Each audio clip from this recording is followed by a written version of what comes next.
Set. Places, everybody. And action.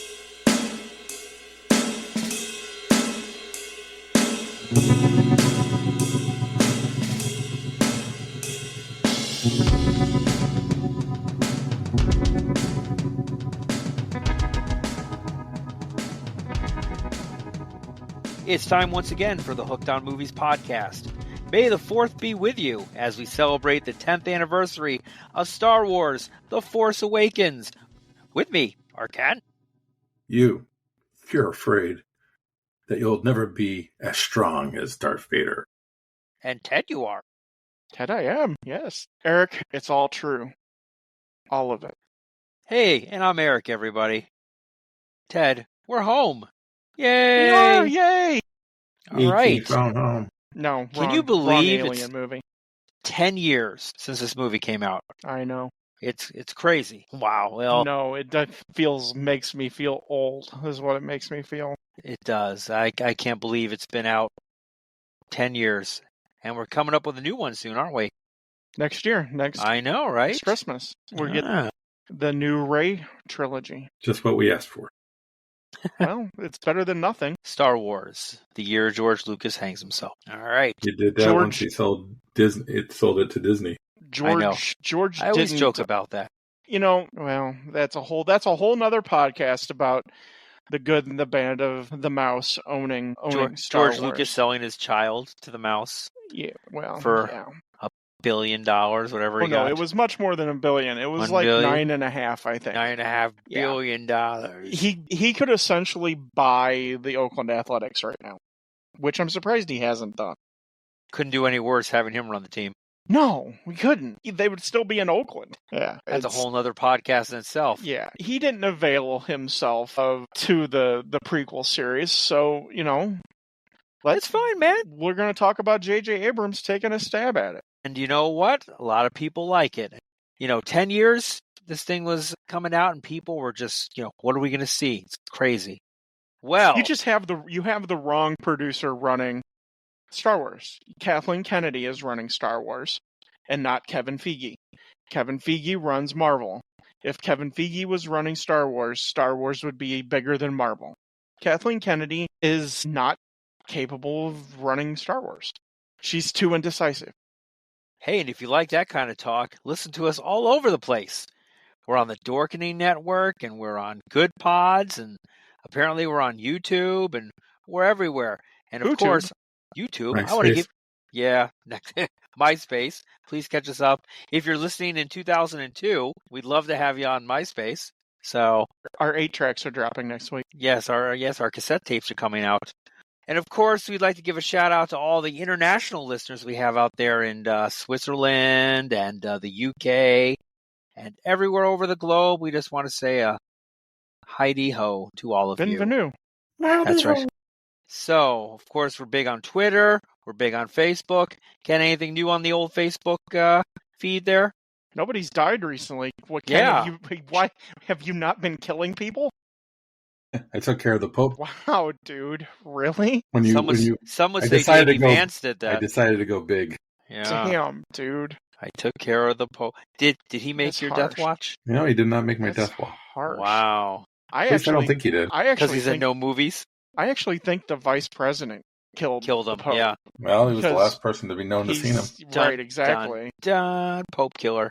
Have you seen all those little AI-generated action figures Of the Pope. on Facebook? No, not of the Pope.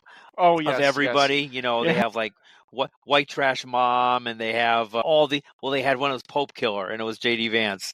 They Yes. had That's hilarious. Deadbeat Dad, and it didn't Yeah. have an action figure in there, sold Did- separately. Did you I mean, do it was- yours? I did not do mine. I did mine, and I was a black bodybuilder. That Yeah, it makes was perfect sense. Very awkward. That's very awkward. I apologize to every African American person known to man. Or any bodybuilder at that point. Yeah, them too. Or just Yes. people in general. People in general. Just Humanity. apologize just- for yeah. humankind. Dogs and cats. Yeah, them too. Ted, we know Yes. this is your baby. We know that. Anyone who knows Ted knows that he is a Star Wars fanatic. Tell us Yes, the I first am. time you saw this movie. I saw it opening night. I was there for the first showing at the local theater in Oswego, and I was first row of the upper tier, middle, and Who were they and playing? then- The White Sox? yeah, exactly. This was much better than anything the White Sox produced. And yeah, I saw it opening night, and unfortunately I was by myself. Ken didn't want to go with me opening night because he was scared because of the prequels. The prequels scared Ken. I was afraid Jar Jar Binks would come back. Right. That is scary. Off of the tradition that I had started with the last two prequel movies. You refused to leave. No, Faithfully. I went the next day and I saw it. I saw it 3 times on Friday, the weekend it So opened. when did the theater have the restraining order put against you? They actually didn't. Yeah. The second time I saw it, people did get a little bit pissed off because I didn't cut. All the seats were assigned anyway. I don't know what they were pissed off that I got back in line after I came out of the theater for the first time. Were you dressed up as Chewbacca? No, I don't dress up. Of course you don't. But then I saw, and then the third time on Friday, I saw it with Ken. And then Who was dressed up as Chewbacca? He was dressed as Chewbacca, yes. I was just Harry. He's just wearing a swimsuit. I didn't say that day. He's just wearing a swimsuit. Yeah. And then a week and a half later, I saw it with my then wife and daughter at the AMC in Oak Brook. So It was banned from the other AMC Right. theaters. The restraining order finally kicked in. No, my daughter found out that they served chicken strips at the AMC in Oak Brook. I only do Okay. popcorn in the movie theater. That's true. Well, you get the Popcorn. big ass soda, don't you? Oh yeah, I get a big or icy, depending on how. Yeah, and the big ass popcorn. It's like as big as his head. That's the only way to go. Uh huh. But I first time I saw it was with Ted. With Ted, yeah. When he went for his 4th time, and I think when we went to see it, I think that's when he dropped his Apple tablet. My at that iPad, time. yeah, I dropped my iPad and it broke. You brought a iPad. Were you bootlegging it? No. He You brought have the to- thing everywhere he went back then. Well, back then I did, and plus, you have to do something waiting for the next movie to start. How about you? When did you see it? My goodness, I can't You compete were with dressed you guys. up. You were dressed up like an Ewok, right? I am an Ewok. Yes. Okay. Way to go with the short jokes. I appreciate that. But all right, I could pull off the Ewok. Gotta Yeah. help him into a seat. Yeah. Help me in this seat. No, actually, I was dressed up as Yoda.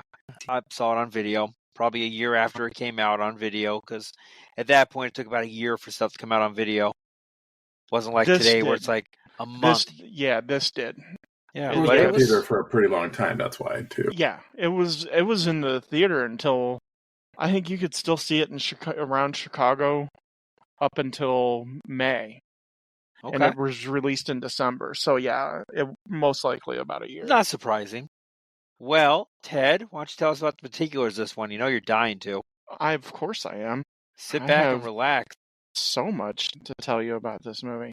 It made $1 billion. Yeah, 2 actually. Yeah. Star Wars Episode VII, The Force Awakens, was directed by J.J. Abrams. It was a screenplay by Lawrence Kasdan and J.J. Abrams and Michael Arndt. I think Michael Arndt was the original writer and then was replaced by Lawrence Kasdan, if memory serves me correctly. The music score, of course, is by the incomparable, the great, the immortal John Williams.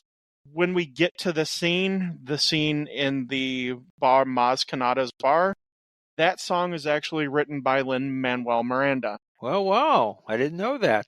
who wrote, of course, Hamilton. The Force Awakens has a running time of 138 minutes.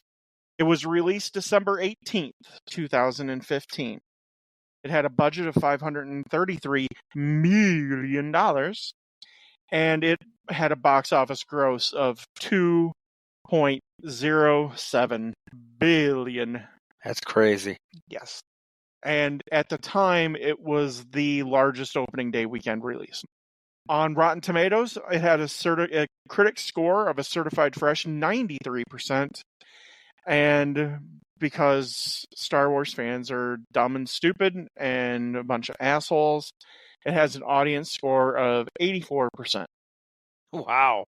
Yeah. They're Idiots. jerks. Yeah. And it has an IMDb rating actually of 7.8, which is I'm surprised because a bunch of trolls, Star Wars fan trolls, had decided to tank the ratings. So I'm surprised it's actually that high. The Force Awakens stars Harrison Ford as returning as Han Solo, Mark Hamill returning as Luke Skywalker, Carrie Fisher as General Leia Organa, Adam Driver as Kylo Ren, an actual legitimate good actor. Oh, yeah. I No, know, Adam right? Driver's phenomenal. Holy smokes. Yeah. Kaylee Fleming as young Rey. Daisy Ridley stars as Rey. John Boyega as Finn. Oscar Isaac as Poe Dameron. Another real-life, real actor. Good actor. Yeah. Lupita Nyong'o as Maz Kanata. Another real actor. Okay. Hold on. Are we saying that The Carrie original Fisher trilogy didn't have any real actors? Is that what you're going for? Is that Yeah. what we're okay? Yeah. We've upgraded. That's one place where the mouse has upgraded. Hey, they had Alec Guinness in the first movie, so there you go. Sir He was- Alec Guinness. He was Yes. the only. And he was smart because he took a We had percentage of James the. Earl Jones. You don't like But Han Solo? James Earl Jones wasn't anybody at that time. No, he had a number of movies He at had that a time. handful, but he was not James Earl Jones. Well, the actors that you just named weren't anybody either at that particular time Driver? either. Driver No, wasn't a thing. Oscar Isaac was. Lupita Nyong'o was. I didn't hear of any of those names before Okay. Star Wars. Well, What sorry. were they in before Star Wars? Well, you don't get out much. You don't like Harrison Ford. What the hell? He's a No, real I actor love Harrison Ford, and a carpenter. but Harrison Ford before Star Wars was in American Graffiti. Yes. Yeah, he's very good. American Graffiti for very long. These are legitimate, real life big What actors. about Peter Cushing? Peter Cushing, yeah. Peter Cushing and Alec Guinness were the only two major stars in the whole movie. Everybody else, they were taking a flyer on, and it worked out in a big way. Your Luke Skywalker is a nobody without Luke Skywalker. Mark Hamill, Yeah, he's a exactly, nobody. because he wouldn't have been the voice of the Joker in the animated God. Batman or anything. You know, seriously, I'm just going to go on one little tangent and then I'm done, Oh, okay? Lord. Eric Nobody cares. Eric hates. Nobody Batman. cares. No, I don't hate Batman. I'm just saying Mark Hamill is Mark Hamill. Mark Right. Hamill is Luke Skywalker. That's all he's ever done in his life. It's all he'll ever do. Nobody knows except for the nerds out there that all listen to all that stuff. Besides real human beings, no one knows who Mark Hamill is outside of Skywalker. I'm a real human being. You are I have to AI disagree with- generated. I have to disagree with you, Eric, on that one, just because Batman animated series is It's really huge. Yeah, it's bigger All right, than you when think. all those people get out of their basement, we can talk. Sad. Well, Let's there's keep a lot going. of them In the basement, I'm sure there are. in the basement. Yeah. Okay, so and then we have Andy Serkis as Supreme Leader Snoke. Nobody. And Domhnall Gleeson as General Hux. Two real life actors. As opposed to AI generated. Okay. Right. I mean, Yeah. look. I mean, Domhnall Gleeson was in Harry Potter. I know Eric doesn't like Harry Potter, and Andy I'm Serkis. the only person on the planet who does. I and know. Andy Serkis was Gollum in The Lord of the Rings, man. All right, so then, of course, we have Anthony Daniels reprising his role as C-3PO. And Peter Mayhew did star in one scene as Chewbacca, the scene where he and Han Solo come back into the Millennium Falcon for the first time. Otherwise, Chewbacca was portrayed by Jonas Suotamo, who is Finnish, and Ian White. They served as body doubles from Peter Mayhew. Max von Sydow stars as Lars Sontekka, A real act. a real-life actor. Gwendolyn Christie stars as Captain Phasma, another real-life actor. And Simon Pegg stars as Unkar Plutt, another Real actor as well. And real a funny actor. guy. Yeah, exactly. Okay. There are cameos up the wazoo in this movie. We'll talk about the big one when we get to that scene, but Isn't that one of the characters in the movie, Up the Wazoo? yeah, up the wazoo. But Kevin Smith is dressed up as somebody in the bar, and Princess Leia. when they walk into Maz Kanata's bar. Hey, baby, I'm Princess Leia. But there are a ton. Gets his hair all in a bun. There's a ton Where of is New cameos Jersey because Devil? Got the hat on. Kevin Smith is also friends with J.J. Abrams.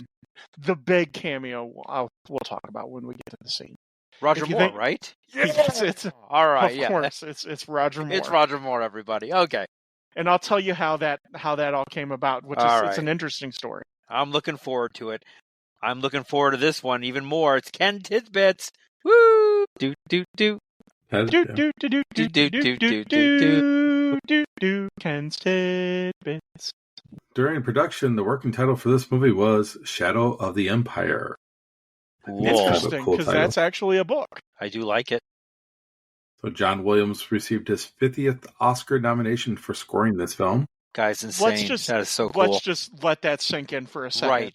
50. 50 nominations. Second most of all time at that point. Guess who number one is? Jimmy Stewart. I'll give you a hint. Is it a composer? Yeah. He owns this movie. Lucas? Really? George Lucas? No. Oh, He Disney? Mickey owns- Mouse. Mickey? Yes, Walt Disney Walt Oh, Walt. Disney. had Oh, that makes 59 sense. That makes- nominations. Yeah, that makes sense. Yeah. While filming in the summer of 2014, Harrison Ford broke his ankle on a door of the Millennium Falcon. Damn it, Kicking JJ. probably. Yeah. You tried to kill Han Solo. Well, then J.J. Abrams hurt his back trying to help Harrison Ford. Oh my goodness. What the hell happened? I know. It's the ghost of George Lucas before he's not even dead yet in his ghost. Actually, George was on set for, He's I from would a imagine quarter. so. for quite a bit of it, actually. Well, the interesting point, I didn't have this in my tidbits, but when you were talking about George Lucas was very much in the beginning of the planning of this movie. And they basically phased him out. I was going to say Yeah, later, they it's did. shut up, George. Yeah. Shut up, George. That's what basically happened. Yeah. You know, they went with a lot of his ideas still. I mean, everybody's like, oh, J.J. Abrams is... No, a lot of this stuff still is coming from George Lucas. It wasn't the original outline that he wanted, but his original outline that he wanted was stupid. So it's good that they didn't go with it. No, Yeah, but he wanted it to be like set in people's blood and stuff. It was weird. It was so stupid. Blood? About how midichlorians help you become Force and stuff. But yeah, it was stupid. Okay. J.J. Abrams didn't even want to direct this movie. You know, he had to have his arm twisted by Kathleen Kennedy to make it happen. Well, and Kathleen Whatever he's Kennedy into. is also real good friends with George Lucas. I believe one of her first producer roles was Indiana Jones and Raiders of the Lost Ark. Early reports claimed that the studio wanted Ryan Gosling, Leonardo DiCaprio, and Zac Efron for some of these roles, but Yeah, I also wanted Sir Laurence Olivier to be a part of the movie too. he Is was he already dead? But he's dead. by this I point. mean, what role is Ryan Gosling going to Cross play him in this off movie? then. I mean, what did we want Ryan Reynolds to play Poe Dameron? That Hey, actually would have been pretty cool. that would have actually. been great. Actually, it worked out, yeah. Especially with the smart remarks that he makes throughout. Exactly. He Yeah. would have been funny. Yeah, He would have been good. Deadpool would have been awesome in this movie. Yeah. So Elizabeth Olsen and Jennifer Lawrence and I think Isa Gonzalez and Shailene Woodley were all considered for the role of Rey. God, I Interesting. love Jennifer Lawrence. Oh, I do Olsen, too. I love Shailene Woodley too. Olsen refused the audition for the role because she was already under contract with Marvel Studios for the Who role did? of Scarlet Scarlet? Witch. Captain Phasma was originally going to be a man, but J.J. Abrams was going to give Benedict Cumberbatch the role. But they That's got a little bit into, there was not enough women in this movie, so he decided to go that route instead. No, Ken's yeah. tidbits just got political. Well, that's what That's the happened. truth, man. That's what That's happened. the truth. Yeah. Gwendolyn Okay. Christie is good. She's a good actor. She was in Game of Thrones.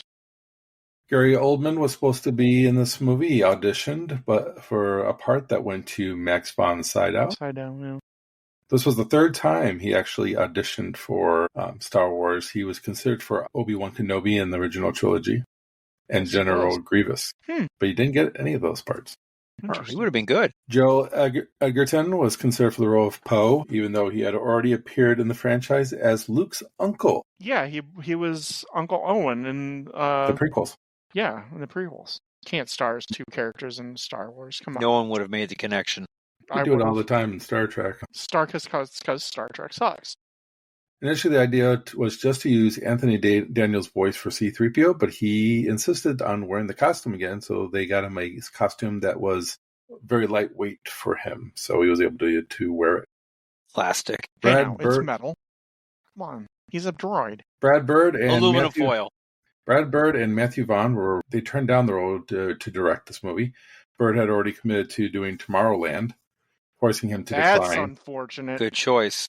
Wow. Vaughn entered negotiations. He even gave up on directing X-Men Days of Future Past in order to do this, but then had disputes over the level of violence in the film. And he wanted to cast Chloe Grace Moritz, yeah. Did he want more violence in the movie or less? He wanted less. And he He's wanted an idiot. a different female lead. So he wanted Chloe Grace Moritz. That would have been a disaster. I don't care for her as an actor. Michael Fassbender was also considered for the role of Kylo Ren, but of course, it eventually went to Adam dodging Driver. A bullet. Adam Driver did not want to do this movie because he was one of those actors that liked to be low key, and he didn't like to do big name movies. But he felt that the role was complex enough for him to take it on. So that's all I have for the tidbits because there's so much out there. Yeah. We'd be here forever. Have a podcast dedicated to tidbits. The one thing that I'll add to Ken's tidbits is J.J. Abrams is a massive Beastie Boys fan. Like one of the biggest Beastie Boys fans of all time. And so there are Beastie Boys references all over. The biggest is there is a pilot in a bunch of the scenes. His name is Ello Nasty. It's in tribute to Hello Nasty, the Beastie Boys album. And on is there a brass monkey floating around here somewhere? Yeah, no. And he has on his helmet is it reads in Aurebesh, which is the language that's in Star Wars. It says "Born to Kill," and that's a reference to, of course, to Full Metal Jacket, but also "Born to Ill," the Beastie Boys. It's licensed to ill. Licensed to ill. Yeah. So, Eric, how about getting us to the setup? Let's do it. 30 years after the Battle of Endor, the First Order is risen from the fallen Galactic Empire and seeks to end the New Republic. If only the Resistance, led by General Leia Organa, opposes the First Order. Leia searches for her twin brother, Luke Skywalker, who is missing. On the desert planet Jakku, Resistance pilot Poe Dameron receives a map to Luke's location. First Order stormtroopers, commanded by Kylo Ren, arrive and capture Poe. His droid BB-8 escapes with the map and encounters Rey. Lone scavenger, Kylo tortures Poe using the Force and learns of BB-8. Stormtrooper, Finn 2187, delusioned with the First Order, saves Poe, and they escape in a stolen TIE fighter. Upon learning that Finn 2187 has no other name, Poe names him Finn. Makes sense. As they head to Jakku to retrieve BB-8, a First Order Star Destroyer shoots them, and they crash land. Finn encounters Rey and BB-8. Rey, Finn, and BB-8 steal the Millennium Falcon and escape to Jakku. Wow. There's a lot to dissect in there. Let's talk about the prologue, Ted. In the scroll that's vintage Star Wars. It's pretty much your backstory. Yeah. It gives you an update as to what is going on. I mean, Eric did a great job basically telling you what's going on. I mean, it's Star Wars. There's nothing like that feeling sitting in a movie theater and the screen goes black and Star Wars blasts. And you got that music. Right. That music that everyone knows. There's nothing like it. I've never experienced anything like it in movies. It still gets me every time. This is an awesome way to open up the movie. You get to meet two new characters. You get to meet Max von Sydow's character, and he of course refers to General Leia as Prince. She'll always be royalty to me. And so we know that he has some connection to the rebellion. I want to know what he was, though, exactly. Because, I mean, even Kylo is like, yeah, you have he's gotten old. All of that's been filled in after post by comics and books and stuff. But he was part of the rebellion. But his thing now was he was searching for Luke, and we meet Poe. Big question, because he had okay, so he's got the map. Why is there a fucking map to begin with? The only thing that I can think of, and the map's a MacGuffin. The only thing I can think of is that there was a digital footprint of the route that Luke was on, and it got broke. And somehow this piece was lost. And this was the last piece. Maybe Luke did it, because as we find out, Luke doesn't want to be found. And so he probably did something to scramble his transponder, but they were able to find this piece, the piece of the puzzle, and that will lead them to Octo. So really nobody knows. I mean, it's like I said, it's a MacGuffin. Yeah. And if you don't know what that reference is, Google it. It's in pretty much every movie. Every movie has a MacGuffin. But yeah, no, Luke's gone, and somebody had to find him. And this guy tracked him down, and it just so happens it's a piece of a map, and it is what it is. But we get to meet Poe, and we know Poe's has been searching for him, this guy, and he was sent by Leia to pick up this piece, and so she can contact Luke. And we immediately get that Poe he's cocky, and he's confident and everything. We get to meet Kylo Ren and the Stormtroopers. Oh my God. The first scenes from the ship and the Stormtroopers going down to Jakku, that is so brilliantly shot. It's beautiful.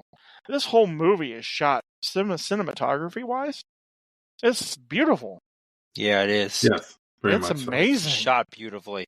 Yeah, it's amazing. You can rip the story apart, but you can't rip the cinematography. You can't rip on how it looks. even the story. I mean, yeah, you can sit and nitpick the story, and that's probably what we'll do to a certain extent. But I mean, it's a good way to start the movie, and we get to see Kylo Ren. But you get the first instance that the First Order is different than the Empire. They slaughter that entire village. Yeah. Oh, yeah. Without feeling. There's nothing. On order. Yeah. And we get the first hint that there's something different with the one Stormtrooper. And we also get to see a new Force ability. Because Kylo stops that blaster bolt in midair. Yeah. And he holds it forever. That's badass. And we get to see Poe. We get to see more of his personality. He's a little bit of a smartass.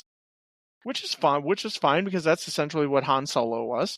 I don't necessarily care for the joke at the beginning. It's a little too soon into the movie for a joke like that, but that's just my taste. But it doesn't hurt the movie, in my opinion. No, I don't think it does either. Could have helped if it was used later on in the interrogation scene. Yeah. I completely agree. My biggest problem with this first part, and I like this first part, so I'll come right off to saying I enjoyed it because visually it's really awesome. It's so beautiful. But again, here's the reason why Star Wars fans rip on this movie. It's basically A New Hope. Instead of Princess Leia trying to sneak a message out in a droid, it's Poe. So it's the same beginning. We have a message here that can save everybody, and they have to hide it in a droid, and they sacrifice themselves for the droid. So it's the same thing as A New Hope. So it's just retelling it. And it's done in a good way, though. I enjoy it because you really don't think about it when you first see it. You think about it, though, after multiple times seeing it and be like, okay, this is now sounding familiar again. Where did I see this before besides the first time I saw it? But you do like Poe. Poe is a really good character, like Ted said. Just subtract that one line, and I think we're good to go here. The action here is really good. Throughout this whole movie, the action of this movie is really good. In fact, I agree. You could argue that the action in this movie might, rival the action of other Star Wars movies because it's just really well shot. In some cases, it's also got a bigger budget. We'll talk about it. It's got a bigger budget by far. In fact, at this particular time, I think, and it might still hold the record for the biggest budgeted movie of all time. Yes, I like BB-8. He's a cute little droid, that rolls around, and you don't understand what he's saying, but you do understand what he's saying because of his. I mean, the way they can make a robot emote, give like emotions. He doesn't have facial expressions, but you can kind of get what's going through this robot's mind, which is really amazing. And they kind of do it with R2-D2, but I think they do a better job here with BB-8, amazingly enough. I couldn't agree more. I think BB-8 is a better character. For that, yeah, because I mean, like Ken said, he emotes.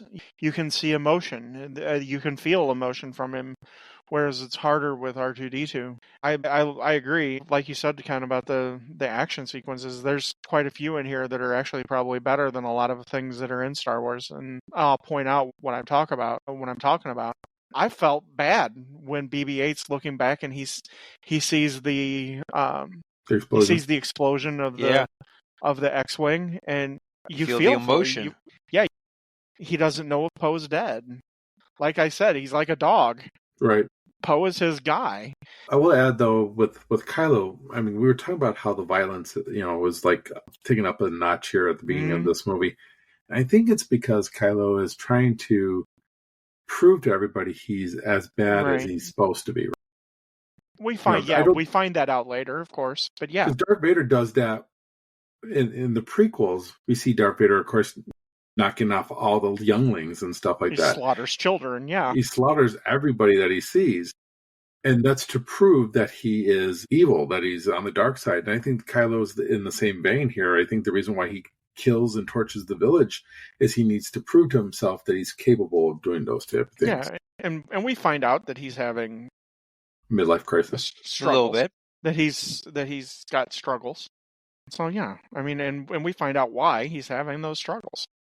He needs to get laid. On that note, that brings us to Rey. Wow, good segue. Hey now. So Rey, the character of Rey. I like Rey's character. I mean, especially the first time I saw this movie. Not? I thought it was a really well casted movie especially for the first film. Out of all three films, 100%. She comes across as everything that I think what you expect a scavenger in her situation to be. She's good looking, but she's not like elegant beauty. She's not the damsel in distress type of. She doesn't have that look to her. But I buy her as this scavenger who can take care of herself. And definitely, Daisy does a really good job with this character. And she was one that she wasn't sure if she was going to be able to make it as an actress. I mean, she was surprised that she got this role. I think she does a really good job here. And even her interactions with BB-8, I think, are great. I always just questioned how she can understand anything that comes out of BB-8. I always wonder that too, but I guess you could say it's the Force, but whatever. The Force? People understand what Chewbacca says too, so I mean, come on. Well, only one person understands, and that's basically Han. People, yeah. And Han might have learned that throughout the years, but I mean, she's like a loner. She's by herself. I mean, unless she doesn't have any droids on that ship that she's on. Yeah, so. Yeah. I think that's the coolest. I think that's one of the coolest parts. This is another thing that's amazingly shot. Of course, it's CGI, but you wouldn't. It's actually shot in a desert when the CGI is put on top of it, which is how everything should have been shot. Which is the biggest knock on the prequels. They didn't shoot legitimately anywhere except a green screen, and that's why it sucked. But this is actually shot in a desert, and the whole idea that there was a battle that took place after Endor on Jakku, and it was one of the last battles of the war between the Rebellion and the Empire, and she's scavenging off of a Star Destroyer. That's freaking awesome. And you get to see the size, the whole disparity of size when she's coming out, and you see the enormity of that Star Destroyer. That's freaking cool as hell. It's huge. The scale is really good. I mean, they're doing freaking awesome. They're doing a good job here, and like the inside shots of her coming down the rope and sliding down from everything is done really well here, and to the point where they don't make her seem like superhuman. They let her. Right.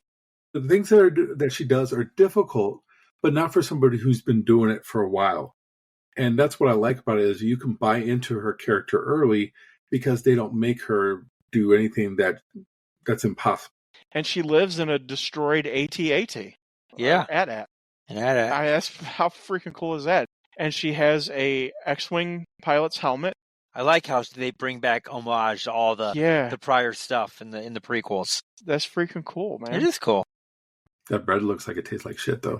Well, But did you know, though, that bread, that is a real effect? Yeah, that's a practical effect. It's a practical effect. They drain the water and they push the bread back up. Yeah. Yeah.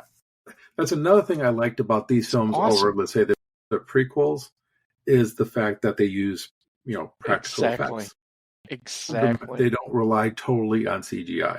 That's the problem with the prequels. They fell in love with so much CGI, it just looked ucky after a while. They were very bad. And Attack of the Clones is still horrible. Yeah. This is more just a throwback to, it has more of the original feel to it. It has a little bit more of that grit and grime type of feel that the original trilogy had. Like the first, like the prequels was too clean. It was all just kind of all shiny. Way too Captain Phasma. Unfortunately, that happens again in the second film, and we'll talk about that next time when we do the next film. But this one stays true to the Star Wars feel, and I think that's why they're able to get away with the storyline being kind of a copy and paste type of deal, because and better CG can't hurt. Okay, so I understand there's a lot of similarities between the two stories, but they're not one for one close like a lot of people want to make it. It still stands on its own as a story, in my opinion. Rey is completely different than Luke, and it's because if it was going to be one for one, we would have heard the hero's theme when Rey appeared on screen. We would have heard the French horn, and we don't get that. We don't get that until Rise of Skywalker, but we get it then. Well, yeah, because at that point, then we know who she is. No, I get what you're saying, but at the same time, I mean, it's just a mix and match. Yes, Rey isn't like Luke, because Rey doesn't want to leave the planet, whereas Luke wants to leave the planet, right? Exactly. I get it, Ken. This is the fuel that people who wanted to hate this movie, they went into it with no open mind. And that's my biggest complaint with the modern day Star Wars fans. They're so close-minded. If it's not the way that they envisioned it, then screw it. Well, how would they envision it, though? Let's be honest. What are they looking for? Okay, so they're looking for George Lucas to direct this? Is that what they want? There's a group of people that said yes to that. But then there's a big contingent that wanted the Timothy Zahn books from the 90s to be adapted into movies, because those were technically what people considered the sequels, and because it was all we had until Lucas made the prequels. And then you have the people who just that wanted to rip on Disney because they say they're too politically correct. Yeah, I get it. Like, I understand. Instead of just going and enjoying a Star Wars movie, the modern day Star Wars fan does everything they can to rip on it and to have their voice, their quote unquote, have their voices heard. They can all bite me. Have fun. I mean, I understand what you're saying, Ted. And here's something that I feel that gets missed, though. I think when this movie came out, I think people really enjoyed this movie. I don't think the backlash for The Force Awakens actually happened until The Last Jedi. When Last Jedi wasn't what they were expecting, then they went back and picked on this film. Yeah, we'll talk about that. Yeah, but I think when this film came out, most people, I mean, if you look at Rotten Tomatoes, it's a good score. If you look at the audience score, is still pretty good, Ted. I mean, it is. Yeah. I know you're saying like 86%. I mean, that's 84. It's 84. It's still solid. 84 is still really solid. But yeah. I think a lot of that comes though from the expectations of what the trilogy went to after this film. I think people enjoyed the fact that it came back to its roots, and that's what this feels like. This first section here very much feels like home. Yeah, it feels like home. Yeah, I mean, and no we'll pun intended, right? It does feel like home. Yeah, but again, Poe gets interrogated by Kylo. Well, guess what? Princess Leia gets interrogated by Darth Vader. So I mean, they have a lot of similarities and stuff. No, there are, but yeah, and you're right on a lot of what you said. But at the same time, a lot of it was going back and ripping on it. But that's what J.J. Abrams does, though, unfortunately. And so I think it's part to do with the fact that J.J. Abrams did to Star Trek as well, when he tried to do Into Darkness, like Wrath of Khan, and try to like steal and borrow from that movie. He does the same thing here, but I think he does a better job here than in that Star Trek movie. I think he does a better job of borrowing and stealing. Like I said, when you watch this movie for the first time, you're not feeling that. But once you watch it multiple times, that's when you realize that he's beg, stealing, and borrowing from the original trilogy. Which, you know what, to a certain extent, that's fine because it's an homage to what we all hold dearly. I just think, like I said, as the movies progress down the line, it loses itself. But I want to get back to the movie in the sense of one thing that is kind of original here. But when Finn rescues Poe, I mean, the Finn character itself is original. That's cool. That is something they can't really say that we never saw a character. Yeah, we never saw a stormtrooper take his helmet off. Exactly. No. You didn't even know it was underneath there. Right. You didn't see a guy switching sides. You know, he was on the bad side, now he's on the good side. Finn is an original character, and I like Finn a lot, especially in this first movie. Yes. You know, I think this first movie, the characters are enjoyable. Finn is enjoyable.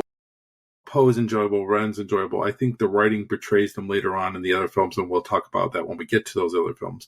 But here, you like the characters because they are kind of original. Rey is different from Luke, like you said. Poe is a little sarcastic, like Han is, but like Ryan Reynolds. But he also is different. But Finn, out of all of them, because he wants nothing to do with this. He wants to get away from the First Order. He wants to go hide. He doesn't want to slaughter people. He doesn't want to slaughter people, and he doesn't want to be slaughtered. Right. He wants out. And we get to find out how they're getting stormtroopers. They kidnap people off of when they're infants. Yeah. How messed up is that shit? Just let that sink in.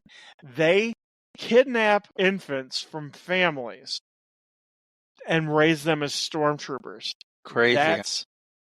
Mormon is the Third Reich's wet dream. That's some messed up stuff. It's a great name for a movie, Third Reich's Wet Dream. Yeah, exactly. But it's he's really cool, and he rescues Poe, and I love their interactions because Poe sees right through. He goes, "Well, you need a pilot, right?" Yeah. Finn's trying to say, "I'm rescuing you because it's the right thing to do." You need a pilot, and Poe's like, "You need a pilot." Yeah. They're friends, and that's one of the cool things about Poe. Like, he makes a friend immediately.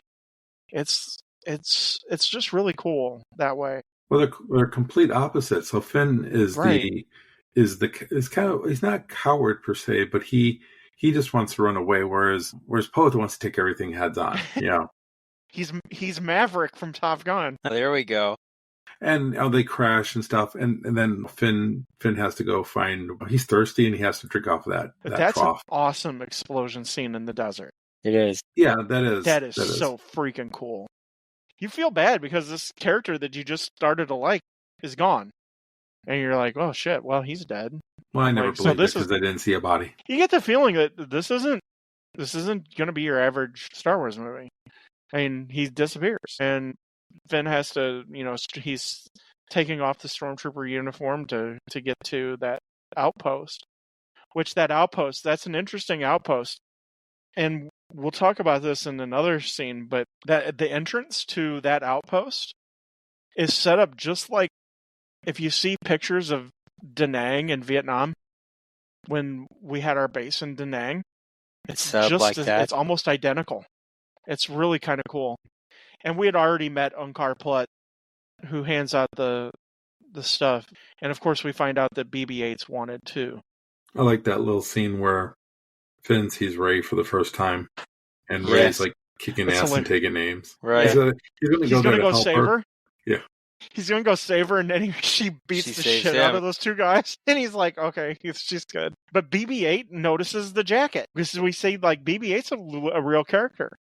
And he notices the jacket, and he's like, he loves to use the shocker, too. That's pretty funny. He shocks Finn all the time. It makes me laugh. I don't know why, but it does. BB-8's a fun character. He's one of those characters that I think was a lot of fun in the first couple of movies and then fades away in the third, but we'll again talk more about that down the road. But I do like the sequence here, the escape from the stormtroopers and then having to get on the Millennium Falcon, which that's garbage. That's garbage. Well, garbage will do. Right, exactly. Yeah. This chase scene is better than anything in Star Wars. I would almost agree In the with original. that. It's pretty. This- It's very solid. It's freaking awesome as hell. It's The awesome. angles that they use to kind of Yes. show the fighting, it's all over the place. I mean, you get so many different views of this battle sequence, and it's basically just a couple of TIE fighters against the Millennium Falcon. Yeah. It's a great badass. It's a great chase scene, and the way that they hide and seek, and just like I said, if anything, this might be the best shot Star Wars movie out of them all. Just because I don't disagree with you. You don't feel CGI in any of this. You feel like you're back to a certain extent to back to 1970s with A New Hope. It's like the chase scene in the Death Star. Yeah, it's much better.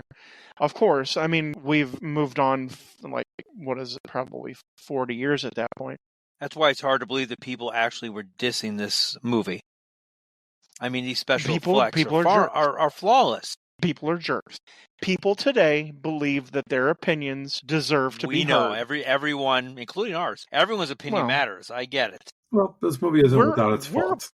Let's be honest. The three of us, while we are not expert movie critics, we've each seen over 1,500 to 2,000 movies apiece. Oh yeah, over clearly. that. Oh yeah. We're not Justice Weekend for Ted, right? Yeah, we're not stupid. This is awesome. I love this. I love the sequences. I love that they fly through the wreckage of the battle. Yeah. I mean, that is so cool. We have a new planet. This is not set on Tatooine. Feels like Tatooine a little bit. We have a new planet, and it has a history. There was a battle that took place here. And I love how excited they are when they get away. The only problem I have with this scene at all is just Rey's being able to pilot the way she is. Now, granted, that could be the Force. That's the Force. But that is legitimately the Force, because Luke could fly too. They both say they are pilots. So Luke says he's a pilot. We never get to see him be a pilot before until he jumps until it blows up the Death Star. And same thing here with Rey. We don't see her be a pilot until she does this. We see it real quick though. Maybe a little bit more believable because she makes it sound like, I piloted it, but I just never left into space. This was the first time she left her atmosphere. I love her speeder too, the fudgicle. Oh yeah, that speeder's it's kind of pretty cool. Another practical effect. Yeah. So why don't we go ahead and get into the build, Eric? The Falcon is discovered and boarded by Han Solo and Chewbacca. Gangs seeking to settle debts with Han attack, but the group escapes in the Falcon. At the First Order's Starkiller base, a planet converted into a superweapon, Supreme Leader Snoke approves General Hux's request to use the weapon on the New Republic, questions Kylo Ren's ability to deal with emotions surrounding his father, Han Solo, spoiler alert, whom Kylo states means nothing to him. Aboard the Falcon, Han determines that BB-8's map is incomplete. He then explains that Luke attempted to rebuild the Jedi Order, but exiled himself when an apprentice turned to the dark side, destroyed Luke's temple, and slaughtered the other apprentices. The crew travels to the planet Takodana and meets with Cantina owner Maz Kanata, who offers help getting BB-8 to the Resistance. The Force draws Rey to a secluded vault where she finds Anakin Skywalker's lightsaber. She experiences disturbing visions, including a childhood memory of a ship leaving her on Jakku. Rey denies the lightsaber at Maz's offering and flees into the woods. Maz gives Finn the lightsaber for safekeeping. Starkiller Base destroys the Hosnian star system, including the New Republic capital Hosnian Prime. Leaving the Resistance without support, the First Order attacks Takodana in search of BB-8.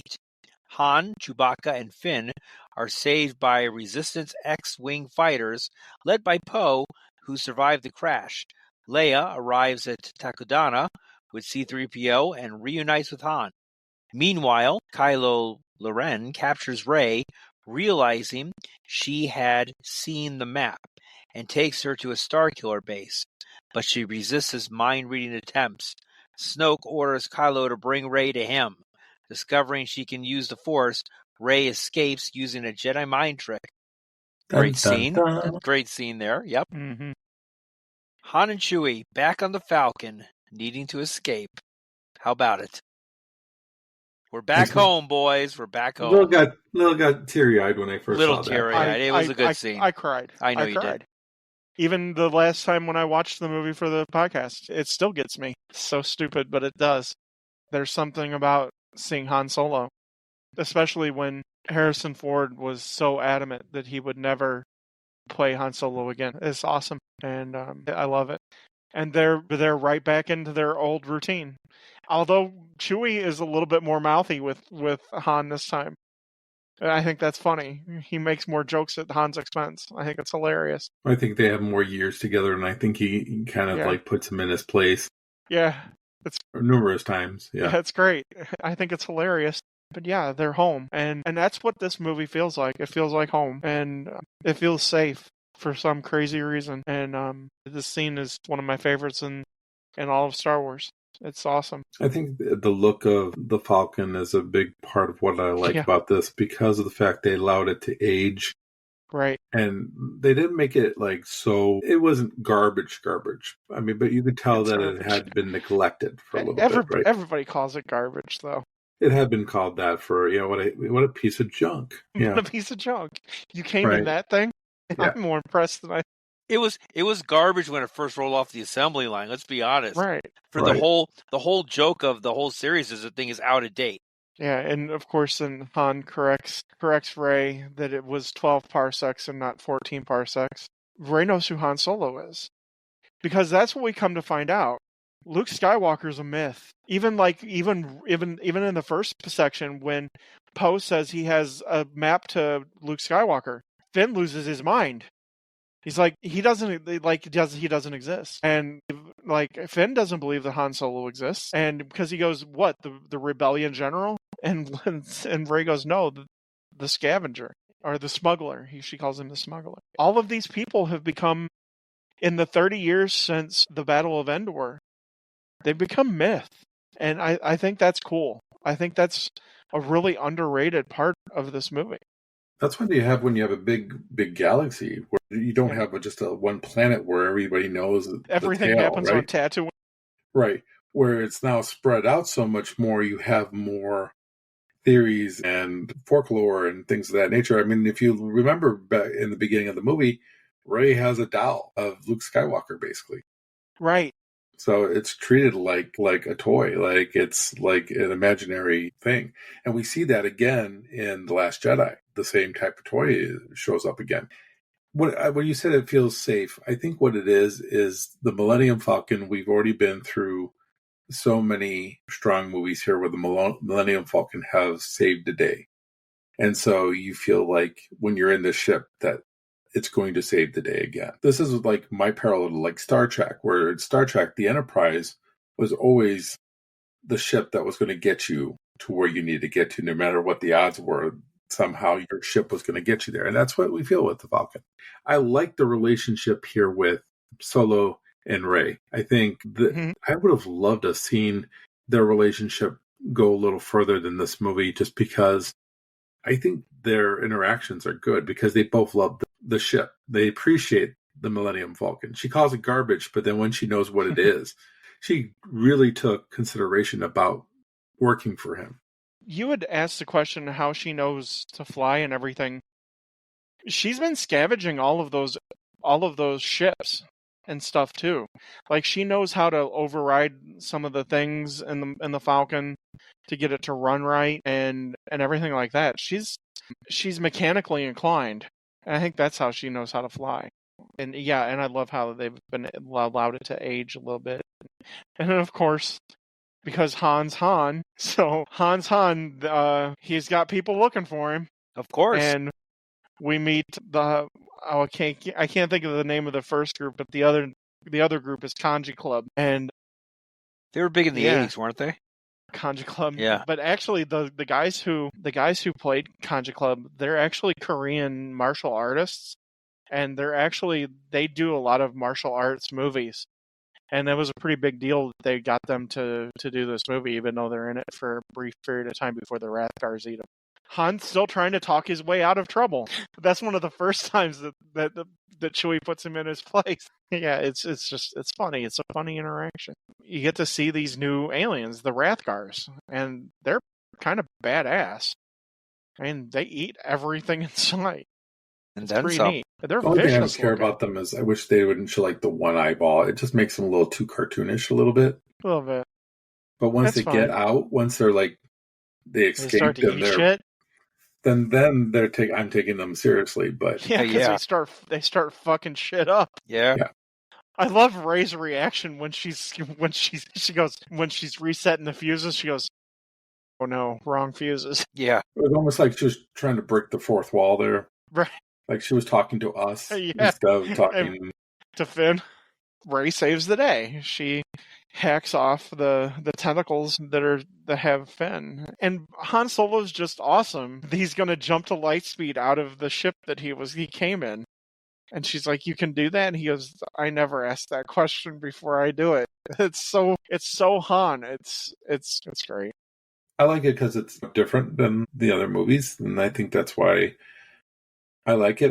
It's not my favorite part of the whole movie, but No, it's not my favorite, but I still like it. it's all right. It's well done. It does what it needs to do. It shows how everybody in the galaxy now knows, which is why I get a little frustrated with the next part, because when they go to, what is it called, Takodana or whatever, Takodana. they don't secretly try to go into this place. They're basically announced like, "Hey, Han Solo." It's like, "Hey, everybody, look who's here. Let's tell the First Order what's going on." This is my problem is, everybody's out there to get you, and you're basically not hiding the fact that you're there.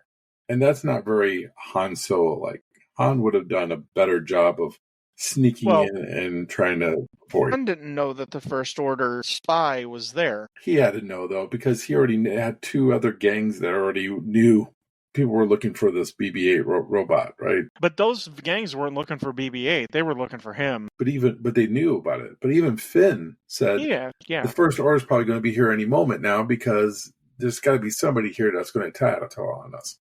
Because who goes to these places? Well, it's smugglers and thieves and con artists and anybody that will make a buck for anything. Before we get to Takodana, though, one of the best scenes in the whole movie is when, after they escape the two gangs, they come back in, and that's where we really find out that everything that happened in the first trilogy is myth. And Rey, because they ask him, the Jedi were real and everything, and that's where Han says, it's real. It's all real. All real. And yeah, and that's freaking cool. We also know that the map is incomplete, too. Right. That's where we find out that this is a piece of the map. And yeah, and of course they light up the chessboard. Play with the nostalgia strings a little bit. Yeah, and later we'll see that Finn, he tosses away the training droid that Luke used in A New Hope. Now, I love this. It adds so much character to the story and to the movie that everything that happened is all a myth, and it's all been forgotten. There's something about it that I really like. Yeah, there are a lot of things that I like about it, but there's a lot of things in this movie that would make me go, it didn't pay off the way I would hope it would pay off. So, and we'll talk about that a little bit later as the movie, get closer to the end of the movie. I think JJ does a good job of balancing nostalgia with bringing something new to the table as well. He doesn't milk it for all it's worth. He does a good job of sprinkling it here and there. Like I said, after this part, though, I feel like there are messed ups here and there that could have been avoided. And I think it's one thing to be ratted out. I mean, even in New Hope, they try to be quiet about everything they did, and they try to sneak around. Granted, well, Maz is the one that announces that Han Solo walked in, because I think she's a little Force sensitive, and so she announces that Han Solo walked in. I mean, yeah, it's a little weird, but one of the cool things is all of the flags that going into Maz's cantina. United Nations. Yeah, some of those are pod racer flags from the pod racing scene in Phantom Menace. And of course, the big one is Boba Fett's sigil flag. Well, let's not forget that Finn's number is Princess Leia's cell block number. Right, exactly. So because those sort of things repeat all the time. The only thing that doesn't repeat in this is 1138. Because I thought that was going to be Finn's number, to be perfectly honest. But no, yeah. Maz's Cantina is cool. I like Maz's Cantina. I think the song, like I said in the particulars, is the song playing is by Lin-Manuel Miranda. This is the part of the movie that wasn't scored by John Williams, by the way. Right. Yeah, that's the only part. And I think it's cool. I want to have a beer at Maz's Cantina. Sure. If I don't get stabbed and killed there, sure. It's cool. Gotta be a smuggler. And this is where the secrecy starts, too. And this is another place where a lot of people have a lot of problems. Because this is where Maz asks about who Rey is, and immediately cuts away as Han starts to tell her. And that, of course, fuels the speculation as to who Rey is. I mean, we all think that she's related to Luke. Either Luke or Han and Leia. Right. Right. But more Luke just because of the lightsaber calling her name, right? Yes. I mean, originally in the original draft, Luke had a kid. So well, yeah, see. And this is all part of Heir to the Empire by Timothy Zahn. Was it with Leia? No, it was Mara Jade. Mara Jade was sick bastard. But it was always Leia. No, this isn't Alabama. You met her at the cantina. But no, it calls to her. I don't know how far to go with this, but in my opinion, it calls to her because it knows that she's pure of heart. If I could spend a day at one place here, I want to spend it in Maz's basement and look at all the different stuff. It's so cool. There's it does stuff have a all big over. variety of garbage. Well, she's been there 1,000 years, so she's going to hoard some stuff. A little bit, just a little. When Rey goes downstairs, it looks like the basement from Return of the Jedi at the beginning where the Rancor is kept. It was very reminiscent of that. And of course, when Rey touches the lightsaber, it turns into Cloud City, the Cloud City hallway where Luke and Vader fought. And you can actually hear the no echo in the background. This is one of those things, though, I wish that would pay off a little bit better as the movies went on. Because I feel like they introduce us to stuff that we want to know more about. Like, how did she get the lightsaber to begin with? I kind of dig that we don't find out. That is a whole movie, though, that I wish Disney would make. And maybe they will eventually someday. But there are sometimes where they bring up questions that you're like, yeah, I'd like to know the answer, and you're waiting for it, and you don't get those answers. But what I like about this section the most probably is Finn's character, because Finn has to start making some hard choices right now. And right now, he's ready to run away. Right. And I think Finn, out of all the characters, even more so than Kylo Ren at this particular point, is more complex. I think there's much more going on here with Finn's character. And of course, that all changes because he does have feelings for Rey. So he cares about Rey more than he does really care about himself when it comes to you have a boyfriend? The end here. A cute boyfriend? Yeah. You got family? Yes, yeah. Family. None of your business, Ted. Stop asking about every girl that's out there that might be available. It's pretty funny. No, no, you're right. Seems that he's smitten with Rey. That's for sure. A little bit more than smitten. He definitely has. Can't blame her. She's cute and kicks ass. Yeah. Pilot. Yeah, she's awesome. He's going to run away again. And then she goes downstairs and touches the lightsaber. And I thought she touches something else. I think that's what I thought you were going with there. That's a different movie. That's the porn version. No, the Force definitely awakens. She grabs. Well, you could say that this is where the Force awakened. They can make that argument because she touches the lightsaber, and we immediately hear Yoda, Obi-Wan Ewan McGregor, and Obi-Wan Alec Guinness. Well, Snoke even says there's a did you hear that Force? Did you feel the disturbance in the Force? And that's where maybe it came from. Yeah, and I think this does pay off at the very end of Rise of Skywalker, but that's a whole different discussion. But it scares the shit out of her because she relives the most tragic moment of her life, where she watches her parents leave. Yeah. She doesn't want to face the truth. That's what Maz does. He's like, you know it in your own heart that they're not coming back. And who can't identify with that? Sure. Finn, of course, is about to leave, but then the First Order attacks. I think it's crazy, though, that before they, of course, attack, they destroy all those planets, including the one that really holds. It's messed up, but I have a couple problems with this. Starkiller Base, or the fact that they blow up the planets? Both. I have a problem with a planet base and basically a planet Death Star. I don't we come disagree. with something a little bit more original than the Death Star again. I think it would have been better if we were on these planets that got destroyed, so we could feel more remorse for the people that died on these planets. So you wanted to be on Alderaan when it got blown up? Something to that extent. Okay. I wanted to feel a little bit. We don't know. The first time you watch it... We spent time on Coruscant. Spend time on there. Because what I'm saying here is, like, the first time you watch it, you're not really sure why they're blowing up these planets. I mean, you kind of know, but you're not invested into these planets. It's the first. Hux says that's the home planets of the New Republic. So let's just go to the optics. That is a complete recreation of the Nuremberg rally. Put them side by side. That's scary as shit. Big Hitler vibes. I get it. That massive structure that they're standing in front of looks just like Nuremberg. It's done creepy, and Hux plays that mad, crazy person. I mean, that's the best part of it. It's eerie. His character is that scene. Yeah. Outside of that, I agree. I can't stand his character. His character is kind of a little Weasley and whiny, and I liked he was a Weasley. I liked somebody that was more like evil, what's his name, or sinister, that is really competing with Kylo Ren for supremacy. Yeah, somebody was competing with him, or at least somebody that was in between him and Snoke, that had kind of more of a leash on him, and that Snoke held him like higher up.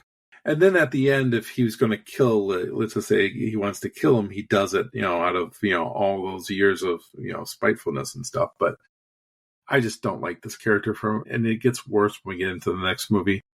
It's one of the few characters in this movie that I'm not a big fan of. I mean, he serves his purpose, I guess. But this one section of the movie is what I want to see more of. More assertiveness, more like serious, more like cutthroat type of deal. So we basically go from My Lai to complete genocide in a matter of thing, because they wipe out those planets. That's huge. I agree. It's Starkiller Base. It's not the most logical sense. I don't even like the backstory about how it became that. The backstory behind how it became Starkiller Base, the planet did, makes it even kind of cheesier, in my opinion. So I won't even bring it up, but you can find it out there. So yeah, Starkiller Base is a little cheesy. It's a little hokey. It's a little too Death Star-y, but it has to be something. And it's better this than anything else, and it sets up a really awesome scene later. So I won't bitch and complain about it too much. You have to suspend logic. I think the next scene is actually one of the best scenes that we get to see, and that's when the First Order comes down and Han is trying to fight them off. Oh God, yeah, and he uses Rey's the crossbow. Trying to escape Kylo and everything, but then you have the return of Poe and the fight. That fighter's awesome. It's really good. Again, the battle scenes here are almost flawless. The way they do the ground fights and the aerial fights are like perfectly done. I mean, I have maybe a little hard time believing Finn can know what to do with the lightsaber because he doesn't have the Force, or at least not to the extent definitely of Rey. But all of a sudden he knows how to like wield a lightsaber. That's maybe a little too much there, but he's slightly Force sensitive. He's sensitive, all right. He turns it on and uses it. I think the whole traitor thing, I think that's pretty cool. But no, you're right. He gets kidnapped. So. I think that's cool too. Her trying to run away from Kylo Ren. There's just something about it. You talk about how beautiful it's shot. It's here again. There's something about filming live on a real location It adds so much to this movie. It's so awesome, and it can't be told enough. If we see him kidnap Rey and take her away, and the fight ends, but then we get to see the reunion that everybody wanted to see. The moment we saw Han Solo, Leia comes out of the ship that she rides in on, and yeah, unfortunately, it wasn't it's the tough to talk about that we wanted, but I'll talk about that at the end there. It doesn't give me the emotional experience that the Millennium Falcon did when they walked on. I felt like that was more pull of my heartstrings. C-3PO ruins it a little bit. C-3PO kind of ruins everything that he's in. He does. No, come on. I'm not a big fan of how C-3PO is used in this movie. No. I love that he has a red arm. The red arm should have took over his body. I like the joke that he doesn't think that Han will recognize him because he has the red arm. It's just not right there when they're reuniting with Leia. I know they're supposed to break the tension and stuff like that, but we don't need the tension to be broken. No. We want the tension. Not in that moment. One thing I will say that I liked about this part that, plays throughout the whole movie is when Han gets a new gun and he shoots it, and he just he really enjoys shooting. It's the crossbow. It's Chewie's crossbow. Yeah, well, he does that one, but then later on he uses another gun. He goes, "I like this gun." He continues finds newer guns that Chewie gives him, and he just gets excited about playing with them. But I always think that's so fun. I think for the fact that Harrison Ford did not like doing Han Solo anymore, or wanted him dead years back. I mean, I think he was tired of George Lucas's writing. But I think he's enjoying himself on this role. Yeah, I think he's doing a good job. It kind of reminds me of when Leonard Nimoy wanted out as Spock for Star Trek. All right. And then had a good time. Way too many Star Trek references. Well, I mean, we got a director here that did Star Trek, so deal with it. You're going to hear him. But the thing here is that Harrison Ford, I think, liked doing this movie again. Yes, he did. And that's why we get to see him later on. He actually did publicity for it. Yep. Amazingly enough. So, yeah, he enjoyed it a lot. So many years gone by, and like you said, probably better dialogue. And I think he just had a little bit more fun with this than, in years past. Maybe he work with Abrams more than definitely Lucas. Definitely the writing. I mean, the dialogue is 10 times better. Could be a lot of things. And then that's really kind of where we find out that Kylo Ren is Leia and Han's son. That's tragic, and it's sad. It gets sadder, though, but a little bit.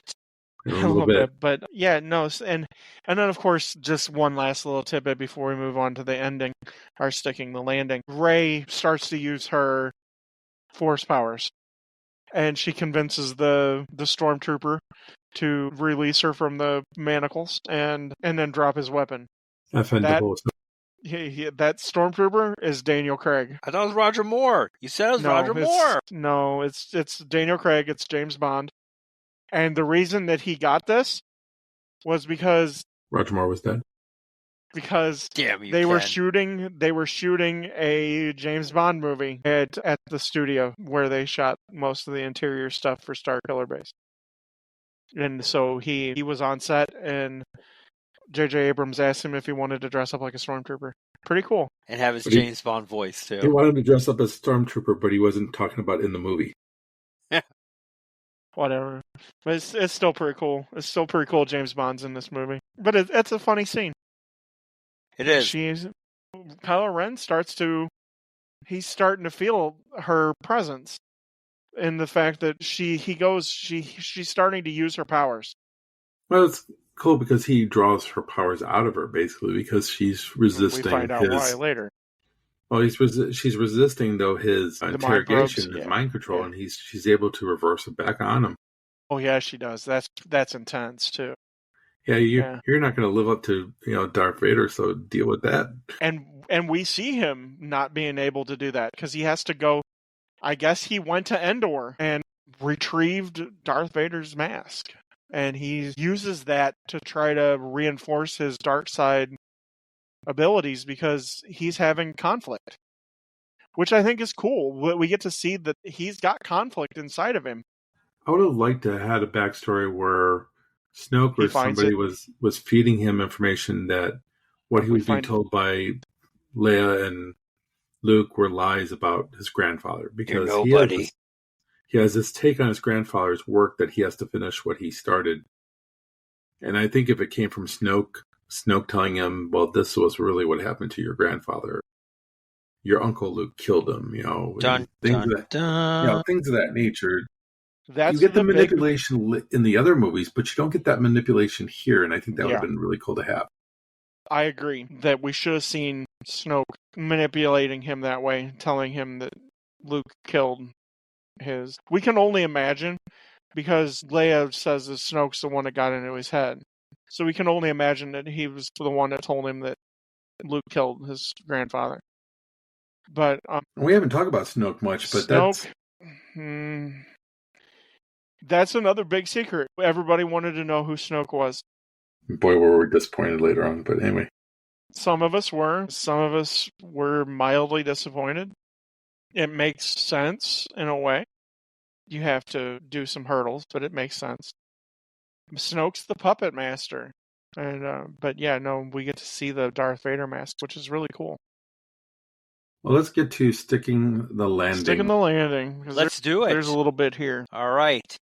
At the Resistance base, BB-8 finds R2-D2, who had been in low power mode since Luke's disappearance, 1983. As Starkiller Base prepares to fire again, the Resistance plans to destroy it by attacking its thermal oscillator. Using the Falcon, Han, Chewbacca, and Finn infiltrate the facility. Find Rey and plant explosives. Han confronts Kylo, calling him by his birth name, Ben, and implores him to abandon the dark side. Kylo seems to consider this, but he ultimately kills Han. Spoiler alert. Chewbacca shoots Kylo, injuring him, and sets off explosives, allowing Poe to attack and destroy the base's thermal oscillator. Kylo pursues Rey and Finn into the woods and incapacitates Rey. Finn uses the lightsaber to duel Kylo, but he is quickly defeated. Rey awakens, takes the lightsaber, and defeats Kylo in a duel. Snoke orders Hux to evacuate and bring Kylo to him to complete his training. Chewbacca saves Rey and the injured Finn, and they escape aboard the Falcon. As the Resistance forces flee, Starkiller Base implodes and erupts into a star. R2-D2 awakens and reveals the rest of the map, which points to the oceanic planet Ahch-To. Ahch-To. Isn't it a U2 album? Excellent. Ahch-To. Hey, Chewbacca and R2-D2 travel to Ahch-To on the Falcon. Rey finds Luke atop a cliff on a remote island and presents him his lightsaber. And he pushes Rey off. I was going to say he pushes Rey off. Yeah, spoiler alert again. So, right off the bat, I just wanted to ask here, what the heck is R2-D2 in low power mode, and why does he wait till now to reveal? Because he's been trying to complete the map. See, that's not really C-3PO doesn't really explain that, but that's why he's in low power mode. Because Luke just left him, and we get to see more BB-8 being like a dog. And I think it's cute. Bark like a dog. He wants like to. A dog for me. He goes up to R2-D2 and he bumps him and tries to get him to wake up. But no, that's why R2-D2 is in low power mode, because Luke left him and he's trying to find Luke. He's trying to reconcile the map. Well, now he's got both pieces. You figure that, hey, I'll wake up and I'll get both pieces together. Well, now that's why he wakes up, because I guess BB-8 tells him that he has a piece of the map, and the missing he tells link him in BB-8 voice. The other question I have real quick, I mean, it's not a question, but it's humorous. In every movie, it seems like Han or Han. He's Han Solo. Han and Han. Yeah, but Eric was calling him Han. I know. They also call C-3PO, Leia. Didn't C-3PO goes Han Solo? Yeah. But he has an English accent. And there's also Leia and Leia. Yeah, but I think it's more on the Han type of style. But I think it's always been funny. You can get into the whole debate about Leia and Leia too. But this is Han's movie, so this is not Leia's movie. Her movie was going to be the third movie, and then she decided to get a little crazy with some drugs. But anyway. No, she decided to die. Well, because she was doing drugs. Say no to drugs, no. kids. Yeah, no, this is Han Solo's movie. And I love the interactions between Han and Leia. It's just like back with the original trilogy. It's Empire Strikes Back. When did that ever Yeah. work for you? Yeah. And don't mention and don't bring up the Death Star. I think that's hilarious. She puts him in his place that way. It's so funny. And when they're like, "Well, how are you going to break into Starkiller Base?" And he goes, "Well, I tell you, but you're not going to like it." No, I think there's a lot here that's really cool as far as the interactions. I love when Finn and Poe reunite and they hug each other. Of course, that was criticized. Why was that criticized? Why do you think? Homophobic type of thing? Exactly. Come on, they're buddies. People are gross, but I love it. I think it's great. I think and we get to see them all getting ready to go to battle, and I love it that Finn's like he's packing the explosives, and he doesn't know that they're explosives. Now you tell me. It's the little right. It's the little things like that are funny. It's like him asking, Han asking Finn, what he did on the ship, and he's like, "Oh, it was the custodian." It's like great time to ask that question just before you walk in there. But that whole sequence is hilarious because Han gets so pissed, and then Finn goes, "Well, we'll just use the Force." That's not how the Force works. That's not how that works. And then Chewie complains that he's cold, and Han goes, "You're cold?" It's like Right. back You got to a fur coat on, for crying out loud. back to beginning of Empire Strikes Back on Hoth. It's like it's funny. And I love when Han has to tell Finn when Finn gets in Phasma's face, he's take it down. There are some, good comic relief here and there on this movie. There are. It's definitely not as forced as the other movies are. It's better in the third one than in the second one. The second one just starts off bad, and don't even go there. We'll talk about it next week. Yeah, next movie. But I mean, we're getting to the point where we're going to have one of the hardest things that we've ever had to deal with in a movie. Watching. I sobbed. I know you did. Every time, every single time to this day. I did a yes. No, it was sad. Harrison Ford pulls off the death of Han very well. The look on his face, perfect. Is perfect. It's a combination of shock, but also caring for his son at the same time. You have all this going on, and Ford really plays off the emotions on his face extremely well. And Driver does a good job here also of conflicted son, but he's playing that off like he's conflicted, heading towards the light, but he really isn't. He wants to go to the dark, and he's trying to get permission from Dad to do it.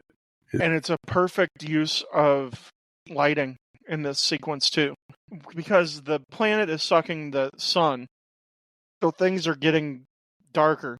But all of a sudden, in the middle of that scene, the red comes over Kylo Ren's face. It's such a brilliant use of color and light in that scene. And it's sad as hell. I can't tell you the reaction on opening night. You're devastated. That's my hero from childhood, man. The thing that sucked about it was the fact that Harrison Ford told everybody before the movie came out that it was going to happen. I remember that. He said that he was not coming back anymore, and this was it. I mean, so that alluded to it a little bit. He didn't ruin it, but I mean, I knew he was dead before I came in there. I was just waiting for that. That's because here again, people are assholes and posted it all over Facebook and Twitter and everywhere instead of letting people experience it for the first time in real time. Again, it doesn't help that Harrison Ford kind of made sure people knew that he wasn't coming back either. And why weren't you coming back? But this is where I'm frustrated with the movie. Okay. I don't mind that Han Solo dies. There was another draft, I believe, that was out there that I thought would have worked better here. And that would have been that they found Luke, Ray, and maybe even Chewbacca or Finn. They were coming to save Han, but were too late. And Luke sees Han die. Ooh, that would have been an interesting take. I would rather have seen that, like Luke yelling out Han, and then Kylo Ren stabs him. I mean, it's not the best reunion in the world, but the fact that they didn't share 1 minute of screen time together at all in this film is a travesty. And it's going to be one of the reasons why I do lower the hook meter on this movie, because these three should have been together at one point in the movie. We should have had them reunite, even if it was just for a minute. The fact that they didn't do that is sinful, and it's just frustrating, because that's when you promoted this movie, you promoted with all three of them. All three of them did these promotions together. They all came out at Comic-Con together. And to not have a scene together is bullshit. In this movie, you expected all three of these characters to be together one last time, and we were robbed of it. I'll be honest, I thought that it was going to happen. I think we all thought it was going to happen. We stood in the theater waiting for Luke to show up, and he never did. That I'll be honest, when I saw it for the first time opening night, I thought I waited for that too. And it didn't happen. It sucks that they all three weren't on screen together, especially considering what happened to Carrie. But I don't discount this scene is still powerful. This is why Adam Driver is going to be considered one of the best actors of this generation. Having a real actor do this, like a legitimate real actor do this, is highly great. Yeah. I agree, but I just think it could have been better, because here's the thing. Then you could have had Luke and Kylo go at it at the end of the movie.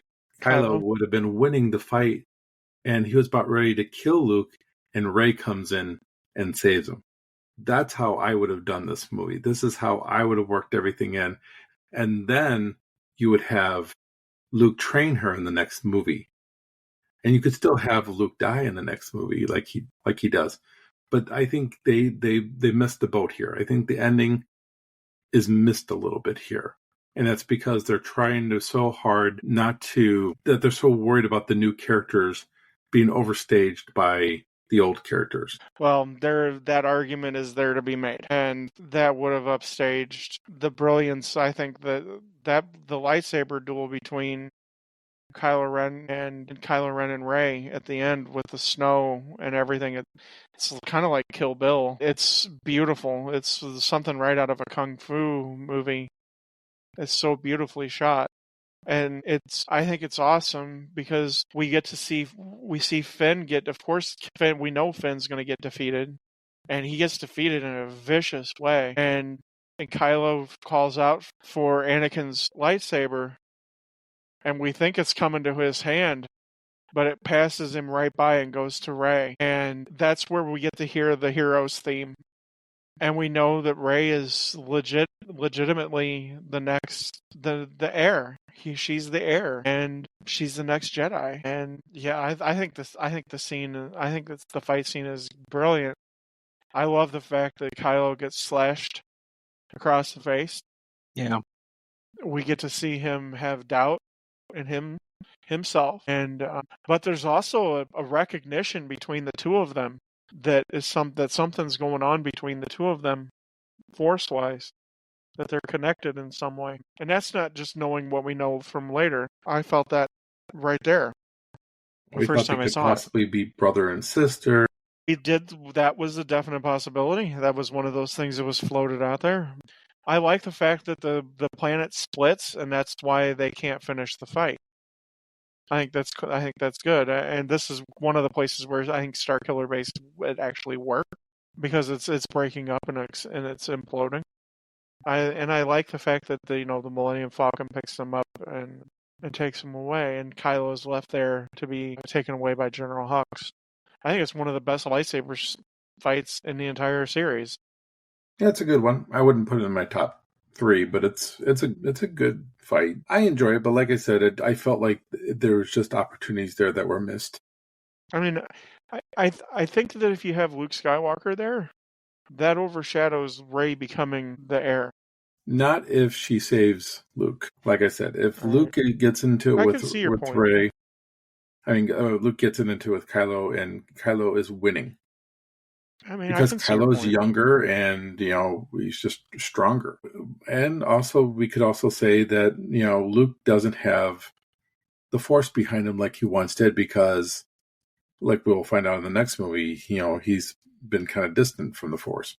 could have had something like that happening here where he's just not as strong because he's not as strong with the Force as he once was.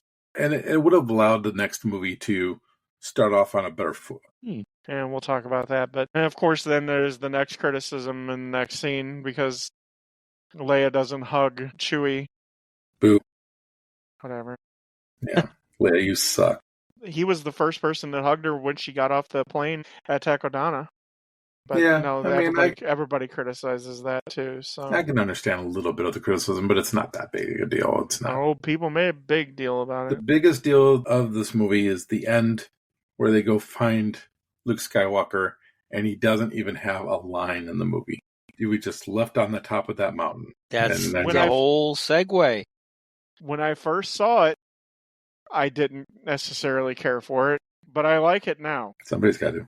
I don't think anything needs to be said. I don't think it should have came to this. That's my thing. I know that's your point. But this is the movie that we have in front of us. I think it's great. I think it's great. She hands out the lightsaber. There's an acknowledgement that Luke knows what that lightsaber is. It's his lightsaber, isn't it? And the one that Obi-Wan gave him. Yeah. That was Anakin's. Yeah. And it ends. And I'll tell you, it was a shocking ending, the opening night. Everybody was shocked, and everybody was floored. I don't know. There's something poetic about how it ends now, looking that everything's completed. I personally like the ending. I think it ends on a good note that way. It leaves the imagination open for the next movie 2 years later. Yeah. And boy, we'll have a heyday with the next movie because there's two people here that have vastly different opinions of the next movie. Must be you two. But yeah. Let's go to the final reviews here on this movie. Boy, okay. Well, I'll kick it off since I'm the one who probably is the meaningless of this one. You're not meaningless.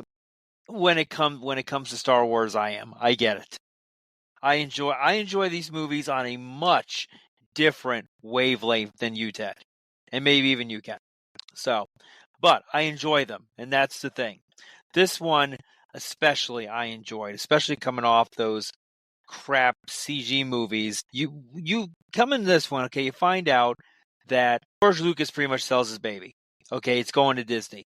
You don't know what you're going to get.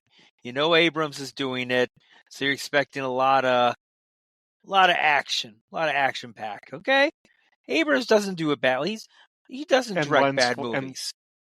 And lens flares. He doesn't direct bad movies overall. So when I saw this movie for the first time, I was wow. Not probably as impressed as you were, Ted, but I was impressed. I was happy. I loved it. I thought it was an incredible movie.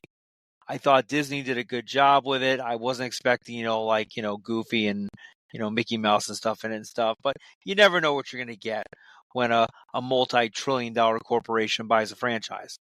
But they did a phenomenal job, and I'll be honest, when this movie came out, there were no haters that I knew of. Granted, I wasn't on the internet that much. I wasn't, chat rooms or anything, but everyone I know loved this movie. It was just incredible. Everyone was just floored by it, and I heard very little, if any, negatives about it. And I'm still going to stick with that. It's a great movie.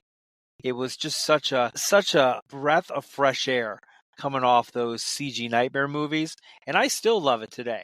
I enjoyed sitting down and watching this movie. And I admit I teared up a little bit too when Han Solo died. I admit it. Murdered by his own son. It's a great scene. It's a great movie, and I'll probably watch it someday. I'll watch all 9 of them again.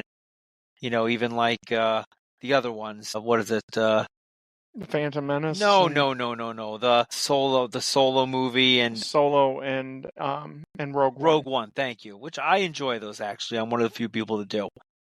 This Nope, movie, I enjoy them too. I'm sure everyone has seen it, and I'm sure everyone's got their opinions.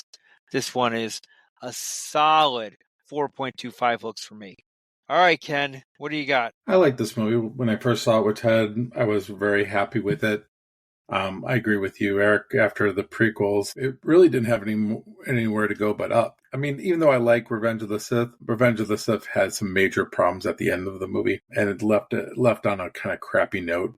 But this movie starts off extremely well, and does a really good job of bringing us back to what Star Wars is, what Star Wars feels like. But I do knock the movie for missing opportunities that are right there in front of them. Not getting the original 3 together, or you could say the original 4 with Chewie and maybe even the droids. Just one last ride for them together. That should have been done. That was missed. We'll never get that back now that Carrie Fisher is gone and no longer with us. And some, the other actors are, Chewie's gone and R2-D2 are gone. They're all gone. Half of the cast is gone now. And what's left is too old to do it anyway. I got 2 words for you, Ken. AI, baby. AI. Yeah, we could AI it. Yeah. And I'm sure somebody has already tried to do that. Oh, yeah. But here's the thing. It's really well made. The fight sequences are amazing. They're better. If I go from start to finish of a Star Wars movie, it's the best one. The action that's in this movie. I am going to slightly disagree with Eric's rating, though. I am going to give it a 4 hook rating. It's a really nice start to the trilogy. It's something that we needed after, like I said, after the prequels. Yes, could have used a little bit more originality? Yeah, maybe so, but it does succeed in offering us some really new characters in Rey and Finn and Poe. I mean, these are characters that are really, really well written for their first time out. In Kylo, he's well written. Pretty much all the characters are written really well, except Hux. Outside of that, I think everybody else is really well written, so I'm going to stick with it, a 4 hook rating. Ted, you just want to give it 5 and just be done with it? Yeah, I understand what Ken's saying. But this movie for me, this is what I wanted to see when I went to see The Phantom Menace, and then Attack of the Clones, and then Revenge of the Sith. Those didn't feel like home. This feels like home. And that's why I think why the line Chewie, we're home resonates so much with me in this movie. Because it feels like we've come back to what Star Wars is. The practical effects, the real life sets shot on location. There's something visceral about it that makes it feel tangible. Whereas it never felt tangible in the prequels. Like you couldn't reach out and touch it. You know what I mean? And here you could feel like you could reach out and touch it. Even the stuff that is CGI, like you felt that you could reach out and touch the AT-AT that Rey lives in. Even though it's CGI. It's amazing. Does the story have some problems? Yeah. Does it echo a little bit too close to the original? Yeah. But you know what? The original is one of the greatest movies ever made. I can't discount it because it echoes off of one of the greatest movies ever made. The rebirth of the new characters really, that had reinvigorated me in a big way. And I thought it was cool that the main character here is a girl. My daughter was 5 when this came out. I mean, she loved it and related to Rey. And to see that joy in her face that she could relate to the main character in a Star Wars movie. It was really cool. Yeah, this movie's a 5 for me. This is, if I'm being perfectly honest, the opening night I saw it, I probably wouldn't have ranked it here. But as far as the overall Star Wars movies, this is right behind Empire and the original Star Wars.